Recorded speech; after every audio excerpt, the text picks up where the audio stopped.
यह रहा गरुड़ पुराण भाग 9 स्वर्गलोक का रहस्य। क्या सच में स्वर्गलोक होता है? स्वर्ग का सुख और उसका रहस्य गरुड़ पुराण भाग 9। नमस्कार मित्रों, आध्यात्मिक ज्ञानकोश में आपका स्वागत है।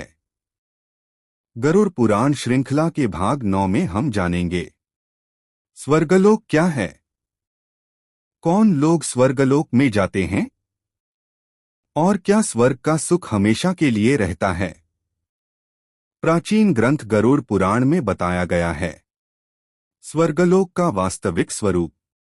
स्वर्ग के राजा इंद्र कौन से कर्म स्वर्ग की प्राप्ति कराते हैं, स्वर्ग में मिलने वाले दिव्य सुख, क्यों स्वर्ग भी स्थायी नहीं है। यह ज्ञान हमें समझाता है कि पुण्य कर्म जीवन को ऊंचा बनाते हैं, लेकिन अंतिम लक्ष्य मोक्ष है। वीडियो अंत तक देखें और कमेंट में लिखें, सत्कर्म ही सच्चा धन है। क्या स्वर्ग वास्तव में होता है?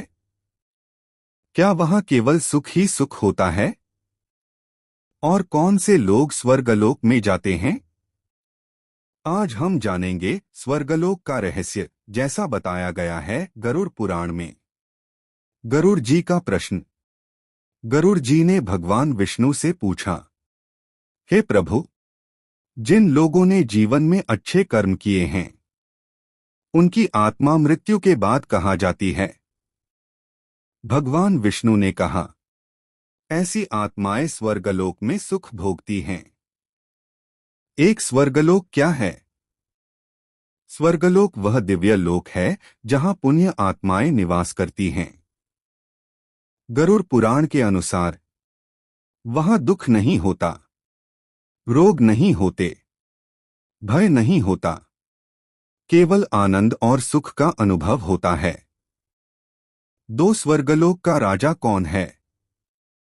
स्वर्गलोक के राजा हैं इंद्र, उनके साथ अनेक देवता और दिव्य शक्तियां रहती हैं। तीन स्वर्ग में कौन जाता है? गरुड़ पुराण के अनुसार जो लोग जीवन में दान करते हैं, सत्य बोलते हैं, धर्म का पालन करते हैं, जरूरतमंदों की सहायता करते हैं, भगवान की भक्ति करते हैं, उन्हें स्वर्गलोक की प्राप्ति हो सकती है। चार स्वर्ग का सुख कैसा होता है? स्वर्ग में दिव्य सुगंधित पुष्प, सुंदर उद्यान, मधुर संगीत, अमृत समान भोजन। बताया गया है कि वहां देवताओं और अप्सराओं के साथ आनंदमय जीवन होता है।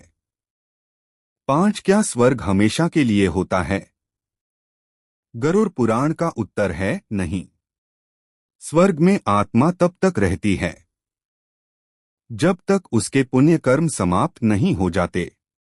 जब पुण्य समाप्त होते हैं तो आत्मा को फिर से जन्म लेना पड़ता है। 6, क्या स्वर्ग से भी ऊपर कुछ है? हाँ, गरुड़ पुराण बताता है स्वर्ग सुख का स्थान है, लेकिन अंतिम लक्ष्य मोक्ष है। मोक्ष मिलने पर आत्मा जन्म मरण के चक्र से मुक्त हो जाती है, परमात्मा में लीन हो जाती है। मुख्य शिक्षा। गरुड़ पुराण का संदेश। पुण्य कर्म सुख देते हैं, पाप कर्म दुख देते हैं, लेकिन अंतिम लक्ष्य मोक्ष होना चाहिए। मित्रों, स्वर्ग सुख का स्थान है, लेकिन यह अंतिम मंजिल नहीं। अंतिम लक्ष्य है आत्मा का परमात्मा से मिलन। अगले भाग में गरुड़ पुराण भाग 10 में जानेंगे नरकलोक का रहस्य। कितने प्रकार के नरक हैं? पापों के अनुसार मिलने वाले दंड। आध्यात्मिक ज्ञानकोश के साथ धर्म और सत्य की इस यात्रा को आगे बढ़ाएं। अभी लाइक करें, शेयर करें और चैनल को सब्सक्राइब कर आशीर्वाद का भागी बने। बहुत बहुत धन्यवाद। जय सनातन धर्म, जय श्री सच्चिदानंद।